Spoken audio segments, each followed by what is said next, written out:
নমস্কাৰ বন্ধুসকল, স্বাগতম আমাৰ চেনেল এণ্ডাজ ব্লগলৈ। আজি আমি আপোনালোকক ক'ব বিচাৰোঁ যে বিশেষ এক সাফল্যৰ কথা, যি আচলতে গৰ্বিত কৰাৰ দৰে। অযোধ্যাত দিৱালীৰ আগদিনা অনুষ্ঠিত দীপোৎসৱত নতুন দুটা গিনিজ বিশ্ব ৰেকৰ্ড স্থাপন কৰা হৈছে। 30 অক্টোবৰ 2024 তাৰিখে অযোধ্যাত 25 লাখৰো অধিক দীপ একে সময়তে জ্বলোৱা হৈছিল। এইটো আছিল বৃহত্তম দ্বীপ প্ৰদৰ্শন আৰু লগতে 1121 জন বেদাচাৰ্যই একে সময়তে আৰতি কৰিলে।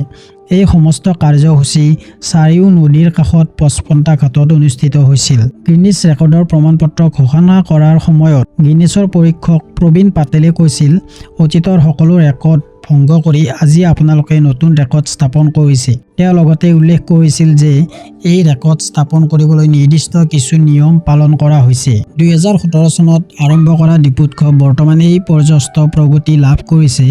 1.71 লাখ দ্বীপৰ পৰা 25.12 লাখলৈ বাঢ়িছে।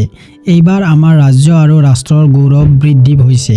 এই অনুষ্ঠানত যোগদান কৰা সকলক আমাৰ ফালৰ পৰা ধন্যবাদ জনাইছোঁ। শিক্ষক, ছাত্ৰ, স্বেচ্ছাসেৱক আৰু স্থানীয় প্ৰশাসনৰ সকলেই মিলি এই অমূল্য সাফল্যৰ অংশীদাৰ হৈছে। এতিয়া আপোনালোকৰ মতামত জনাবলৈ নাপাহৰিব। আপোনালোকে কেনেকুৱা অনুভৱ কৰিছে এই নতুন গিনিজ ৰেকৰ্ডৰ বিষয়ে আৰু আপোনাৰ বাবে কি অৰ্থ বহন কৰে, কমেণ্ট কৰি আমাক জনাব পাৰিব। ভিডিঅ'টো ভাল লাগিলে চেনেলটো ছাবস্ক্ৰাইব কৰক আৰু অধিক এনে তথ্যৰ বাবে আমাক সদায় অনুসৰণ কৰিব। ধন্যবাদ আৰু শেষত সকলোকে দীপাৱলীৰ শুভেচ্ছা জনাইছোঁ।